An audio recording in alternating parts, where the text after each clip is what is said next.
नमस्कार दोस्तों, आप सभी का स्वागत है आपके अपने YouTube परिवार में। दोस्तों, आज हम सामान्य ज्ञान के 30 महत्वपूर्ण प्रश्न पढ़ेंगे जो सभी प्रतियोगी परीक्षाओं के लिए बहुत ही महत्वपूर्ण हैं। आपके सामने पहला प्रश्न है, भारतीय राष्ट्रीय कांग्रेस के त्रिपुरी सम्मेलन में सुभाष चंद्र बोस को कांग्रेस का अध्यक्ष चुना गया था। यह त्रिपुरी कहाँ है? आपके विकल्प हैं कलकत्ता, पुणे, जबलपुर, अहमदाबाद। दोस्तों, इसका सही विकल्प हो जाएगा विकल्प सी, जबलपुर।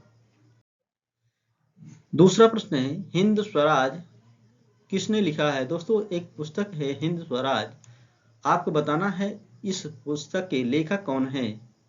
दोस्तों, इसका सही विकल्प हो जाएगा विकल्प डी, महात्मा गांधी इस पुस्तक के लेखक हैं। दोस्तों, विनोबा भावे की पुस्तक का नाम है गुलामगिरी।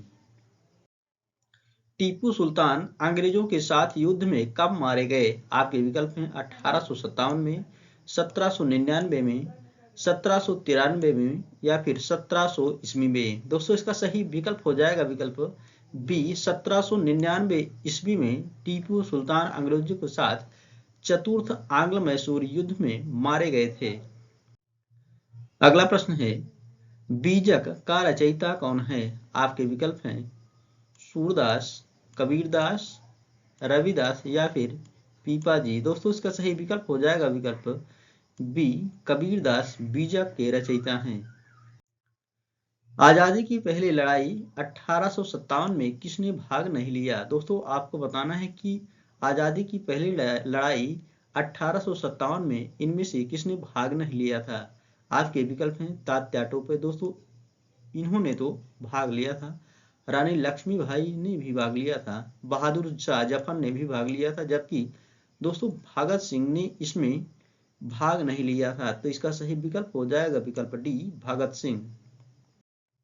इंदिरा गांधी राष्ट्रीय मानव संग्रहालय कहाँ स्थित है? आपके विकल्प हैं दिल्ली में, भोपाल में, लखनऊ में या फिर कलकत्ता में। दोस्तों, इसका सही विकल्प हो जाएगा विकल्प बी, भोपाल में इंदिरा गांधी राष्ट्रीय मानव संग्रहालय स्थित है।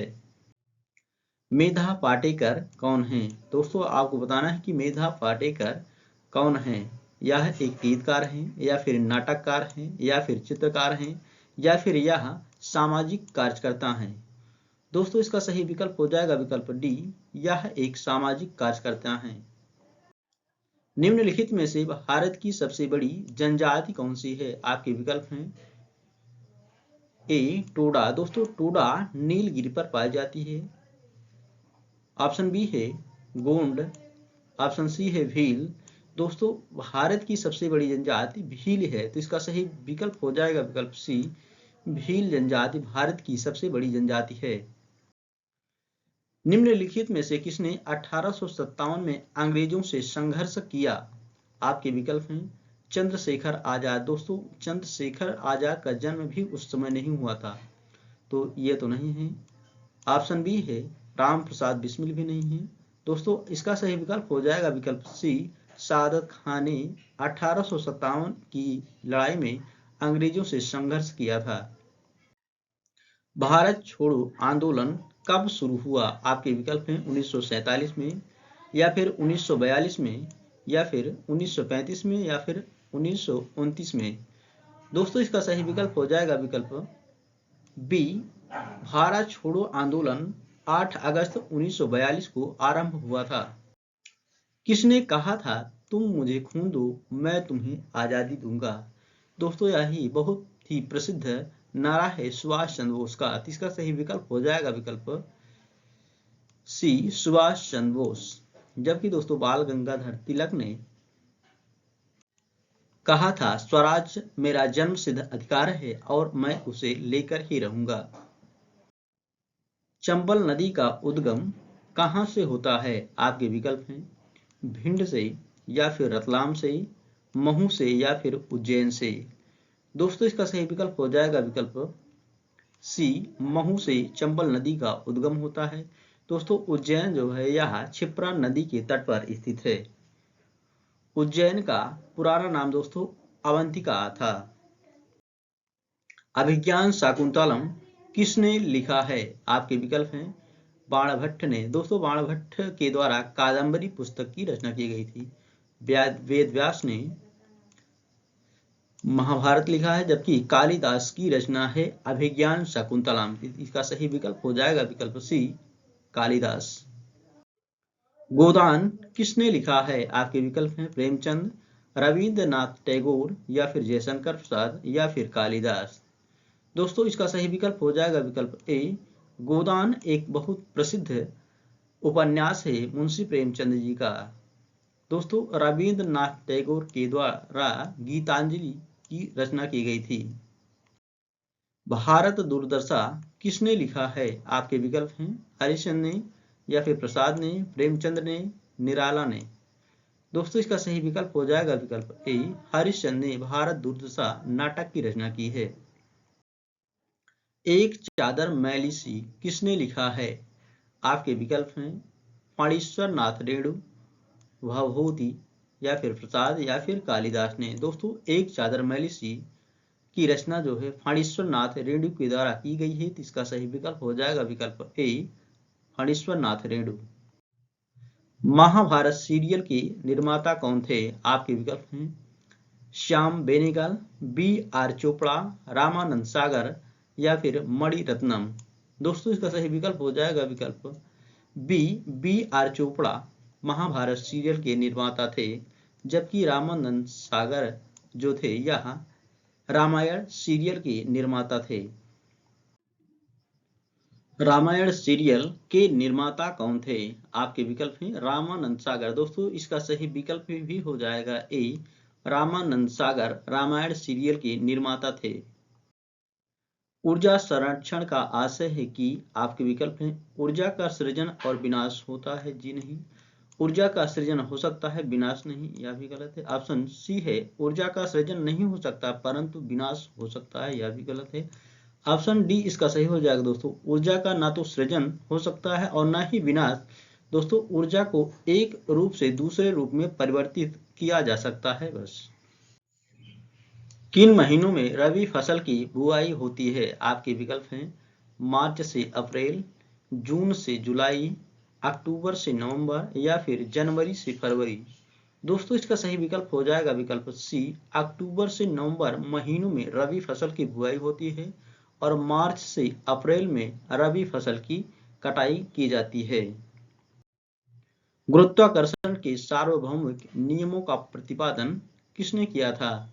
दोस्तों गुरुत्वाकर्षण के सार्वभौमिक नियम का प्रतिपादन न्यूटन के द्वारा किया गया था, इसका सही विकल्प हो जाएगा विकल्प ए, न्यूटन, जबकि गैलीलियो ने दूरबीन का आविष्कार किया था।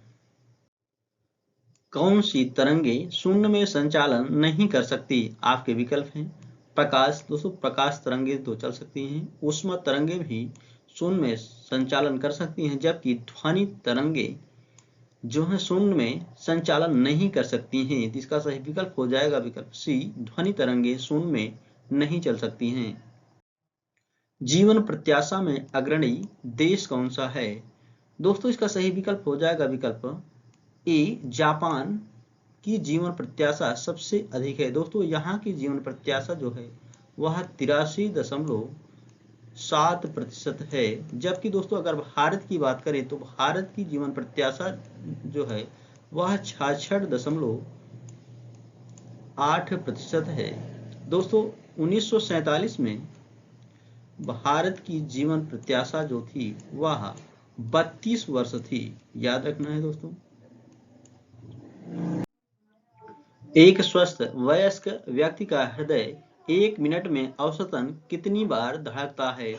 दोस्तों एक स्वस्थ वयस्क व्यक्ति का हृदय 1 मिनट में लगभग 72 बार धड़कता है, इसका सही विकल्प हो जाएगा विकल्प सी, 72 बार। सार्वभौमिक रक्तदाता का रक्त समूह क्या है? दोस्तों सार्वभौमिक रक्तदाता का रक्त समूह ओ होता है, इसका सही विकल्प हो जाएगा विकल्प सी, ओ। रात्रि में पेड़ के नीचे सोना हानिकारक है क्योंकि पेड़ छोड़ते हैं। दोस्तों आपको बताना है कि रात्रि में पेड़ के नीचे नहीं सोना चाहिए। रात्रि में पेड़ क्या छोड़ते हैं? आपके विकल्प हैं ऑक्सीजन, ऑप्शन बी है कार्बन डाइऑक्साइड। दोस्तों रात में पेड़ कार्बन डाइऑक्साइड छोड़ते हैं, इसलिए पेड़ के नीचे नहीं सोना चाहिए। तो इसका सही विकल्प हो जाएगा विकल्प बी, कार्बन डाइऑक्साइड। निम्नलिखित में से कौन सा लक्षण हृदयाघात से संबंधित है? दोस्तों आपको बताना है कि इनमें से कौन सा लक्षण हार्ट अटैक से संबंधित नहीं है। आपके विकल्प हैं सीने में दर्द, यह तो होता है, पसीने एवं जी मचलाना, यह भी सही है, बाह में दर्द एवं झंझनाहट, यह भी सही है। दोस्तों टांगों में दर्द से यह संबंधित नहीं है। तो इसका सही विकल्प हो जाएगा विकल्प डी, टांगों में दर्द हृदयाघात से संबंधित नहीं है। कंप्यूटर में उपयोग आने वाली आईसी चिप किससे बनी होती है? दोस्तों इसका सही विकल्प हो जाएगा विकल्प ए, सिलिकॉन की बनी होती है कंप्यूटर में उपयोग आने वाली आईसी चिप। इलेक्ट्रॉन कंप्यूटर का आविष्कार किसने किया था? दोस्तों इलेक्ट्रॉन कंप्यूटर का आविष्कार एम टूरिंग के द्वारा किया गया था। तो इसका सही विकल्प हो जाएगा विकल्प ए, इलेक्ट्रॉनिक कंप्यूटर एम टूरिंग। तीसवा प्रश्न है, जरा याद करो कुर्बानी गाने के रचयिता कौन हैं? आपके विकल्प हैं जावेद अख्तर, प्रदीप, नुसरत फतेह अली खान, रफ़त सहाय फिराक। दोस्तों इसका सही विकल्प हो जाएगा विकल्प बी, प्रदीप जरा याद करो कुर्बानी गाने के रचयिता हैं। आखिरी प्रश्न है, पानी का शुद्धतम रूप क्या है? दोस्तों पानी का सबसे शुद्ध रूप जो होता है वह वर्षा का पानी होता है। इसका सही विकल्प हो जाएगा विकल्प सी, वर्षा का पानी। आज के लिए इतना ही दोस्तों, मिलते हैं नेक्स्ट वीडियो में। Thank you so much.